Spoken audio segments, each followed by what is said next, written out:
Hello, how many of you remember Eberebe Jiakpu? Right?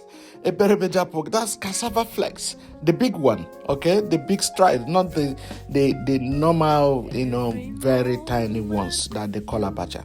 This one is typically big in size and normally eaten when the weather is hot, when maybe we go to farms and everything, and it's eaten with coconut. All right, that's what I'm showcasing today.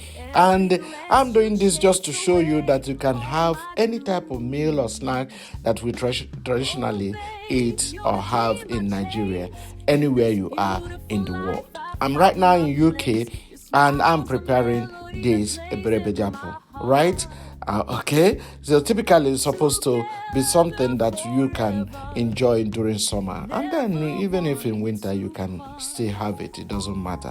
All right, so the Eberebe Jiakpu there is cassava flakes, but this one is the one with the big, chunky, big stride. Okay, so the difference between this one and the abacha one, the one that you use to do the African salad, you put the eggplant and garden egg and the oban or whatnot and mix it well and use fish, and also is because this particular one you don't normally use it to do the African salad. This one is pure snacks, okay? It's chunky and very, very well. But the process of having them is almost similar, only that you don't have to dry this one. All right, the other one you have to, the flakes, when they are very tiny, you have to dry it. This one you do not have to dry it. Okay, so all you need to do after the preparation is to get a coconut, break it into sizes or whatever the way you like, and then begin to eat it with it. It goes that way. So how to prepare this snack is this, very simple. Get a cassava tuber, all right, one or two depending on the size of your family, or the size of the snack you want to have. Peel the cassava. You can, if it's a big one, you can cut it into two. Peel it, cut into smaller sizes, cook for about at least 30 minutes. Cut into, when after cooking, put it in the cold water and then cut into smaller sizes. Then you soak it for at least 2 days. Make sure you change the water frequently. So I have put how to prepare this snack for you there on the screen, right? You can see me put it on the fire now. That's the cassava tuber I'm boiling. All right, it looks like yam, isn't it?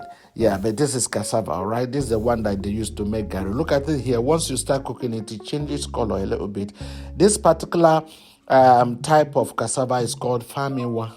Yeah, in Nigeria, it's very famiwa. It has a little bit of a pinkish skin. There is another one that is not like that. That is typically gotten. That one is more popular than this particular one. But this one always is bigger and everything.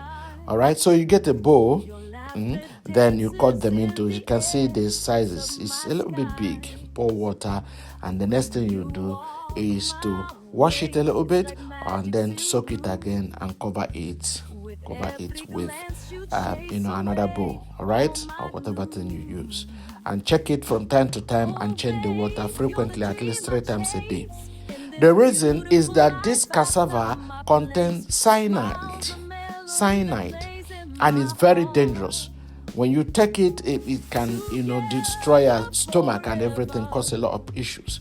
So you can see me breaking the coconut. That's what it is, and those things there you can. All right, so but I need to really wash it again. All right, I need to wash it again, both the chunky cassava flakes and then the coconut. I need to wash it again and dress it up. And one of the things that you find out that the cyanide is no longer there is that it's no longer itchy. All right, because when sticky, I mean to say, sorry, I beg your pardon, it's no longer sticky.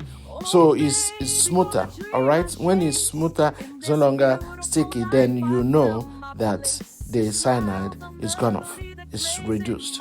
All right, it's quite reduced. So make sure at any point you are doing this thing, because of you touching the hand or maybe the coconut and everything, you keep washing it. Okay, wash it and leave it from the water. And when it's cleaned enough, then you can eat. All right. Okay, look at it in the plate the way it is. So thanks for watching. I know you understand and you can try this thing wherever you are. Please don't forget to subscribe, like, and share. And I want to have your comments here. And let me see if you need more explanation, leave it in the comment and I will do that. And the last minute is me here. You can see washing it again, making sure that it's not sticking my hand, and then I begin to eat with coconut and everything. It's so delicious. It's a healthy snack. It's so yummy. It's good. And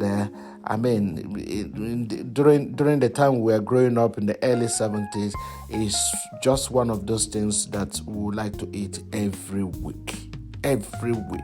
We would like to go to farm, and then because that's where we get it. Look at how chunky it is. You see? Very chunky. So it's different from the little, tiny flexible one that they dry up. So thanks for watching. God bless you. Go out and try this. I'll see you next time. Bye.